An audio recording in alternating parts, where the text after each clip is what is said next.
Balaji, all India road transport workers federation రాష్ట్ర అధ్యక్షుడు. ఈరోజు ఈ రాష్ట్రంలో ఉన్నత చదువులు చదువుకుని ఉద్యోగాలు లేక నిరుద్యోగులుగా అనేక మంది స్వయం ఉపాధి పొందుతూ ఉంటే ఈ రవాణా వాహనాలపై కేంద్ర రాష్ట్ర ప్రభుత్వాలు విపరీతమైన భారాలు వేసి మోటారు వాహనాల చట్టంలో సవరణ చేసి కేంద్ర ప్రభుత్వం జీవో నెంబర్ 106(1)(2) సెక్షన్ల వల్ల డ్రైవర్లకి ఏదైనా ప్రమాదం జరిగినప్పుడు మనిషి చనిపోయినట్లయితే 5 సంవత్సరాలు జైలు శిక్ష, 10 లక్షల రూపాయల పెనాల్టీ విధించాలని నూతన జీవో తీసుకొచ్చింది. ఆ జీవో రద్దు చేయాలని, అదేవిధంగా ఈ రాష్ట్రంలో అన్ని రకాల విధులు పెనాల్టీలు పెంచుతూ డ్రైవర్లపై భారాలు వేస్తూ జీవో నెంబర్ 21 ఇచ్చారు. ఆ జీవో రద్దు చేయాలని, అలాగే ఈ రాష్ట్రంలో ఎక్కడ పడితే అక్కడ ఈ చలానాల్లో పేరుతో మరి ఫైన్లు వేస్తామని అది రద్దు చేయాలని, అలాగే ఎక్కడ కూడా టౌన్ పట్టణ మండల కేంద్రాల్లో ఎక్కడ కూడా పార్కింగ్ స్థలాలు వాటికి పార్కింగ్ స్థలాలు కేటాయించాలని, ఆటో కార్మికులకి సంక్షేమ బోర్డు, మొత్తం రవాణా కార్మికులకి సంక్షేమ బోర్డు ఏర్పాటు చేయాలని చెప్పి ఈ రోజున ఈ రాష్ట్ర సదస్సు ఈ భవన్లో నిర్వహించడం జరిగింది.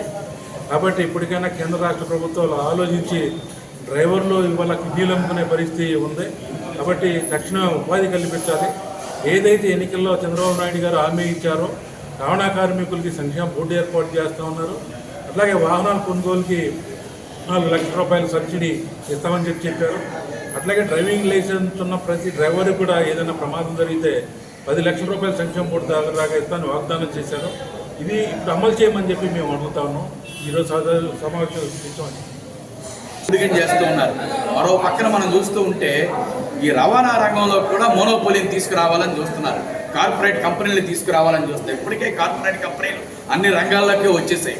ఇంకా ఇప్పుడు రవాణా రంగంలో కూడా కార్పొరేట్ ఓలా, ఊబర్ లాంటివి రవాణా రంగంలో ప్రవేశించిన తర్వాత ఆటోవర్లు, క్యాబ్ డ్రైవర్స్ వీళ్ళ పరిస్థితి దయనీయంగా మారిపోతుంది. అంటే భవిష్యత్తులో సొంత వాహనాలు నడుపుకునే వాళ్ళు ఎవరో ఉండరు. ఎవరో ఒకరి దగ్గర బానిస కింద పనిచేసే వాళ్ళే తప్ప ఈ సొంత సెల్ఫ్ ఎంప్లాయ్మెంట్ అనేది ఉండదు. కాబట్టి దీని మీద సమగ్రమైన చట్టం చేయాలి. డ్రైవర్స్కి రక్షణ కల్పించేటట్టుగా ఉండాలి. వాళ్ళకి ప్రమాదానికి గురైతే వాళ్ళకు ఒక యాక్సిడెంట్ జరిగి ఒక డ్రైవర్ చనిపోవడం అంటే ఒక డ్రైవర్ చనిపోవడం కాదు, కుటుంబం మొత్తం రోడ్డు మీద పడిపోవడం. కాబట్టి ఆ కుటుంబాన్ని ఆదుకునే విధంగా చట్టాల్లో మార్పులు తీసుకురావాలి. ఆ కుటుంబాన్ని పోషించే విధంగా, రక్షించే విధంగా మార్పులు తీసుకురావాలని చెప్పేసి మేము కోరుతూ ఉన్నాం. అలాగే ఉచిత ఇన్సూరెన్స్ స్కీమ్ అనేది డ్రైవర్కి ఉండాలి. అలాగే ఇప్పుడు ఏదైతే వెహికల్ ఫిట్మెంట్ ఇవన్నీ కూడా సక్రమంగా ముందు చూడాలి. అవన్నీ చూడకుండా యాక్సిడెంట్ కారణం డ్రైవరే, అది సామెత గుర్తొస్తుంది. దున్నపోత ఏంటంటే దోణ కట్టేయండి అని. అంటే దున్నపోత ఏండం ఏంటి, దోడ ఏంటి అన్నది కాకుండా అన్నిటికీ డ్రైవర్నే కారణికంగా చూపించడం సరైనది కాదు. అలాగే ఈ రోజున డ్రైవర్స్ కొన్ని వేల రూపాయలు గవర్నమెంట్కి చలనాల రూపాయలను, డబ్బుల రూపాయలను, ట్యాక్సుల రూపాయలను కడతా ఉన్నారు. పెట్రోల్ డీజిల్ వాడకంలో కొన్ని వేల రూపాయలు కడుతూ ఉన్నారు. గవర్నమెంట్ ఒక్క రూపాయి వీళ్ళకి సహాయం చేయటం లేదు. వీళ్ళే గవర్నమెంట్కి ఆదాయం సమకూరుస్తున్నారు. కాబట్టి వీళ్ళ పట్ల సానుకూలంగా ఉండాలి. జీవో నెంబర్ 21 ఏదైతే వీళ్ళకి నష్టం చేసేది ఉందో ఆ జీవో నెంబర్ 21 రద్దు చేయాలి. వీళ్ళకి వెల్ఫేర్ బోర్డు ఏర్పాటు చేయాలి. ఇప్పుడు ఫ్రీ బస్సులు తీసుకొస్తాను మహిళలకి అని చెప్పి చెప్తున్నారు. మహిళలకు ఉచిత బస్సులు తీసుకురావడం ఎవరు వ్యతిరేకం కాదు. అదే సందర్భంలో ఈ రోడ్ల మీద బతుకుతున్న ఆటో వాళ్ళకి ఆదాయాలు తగ్గిపోతాయి. ఆ ఆదాయాలు పెంచే మార్గాలు ఏంటి, దాన్ని కూడా పరిశీలన చేయాలని చెప్పేసి రాష్ట్ర ప్రభుత్వాన్ని మేము కోరుతూ ఉన్నాం.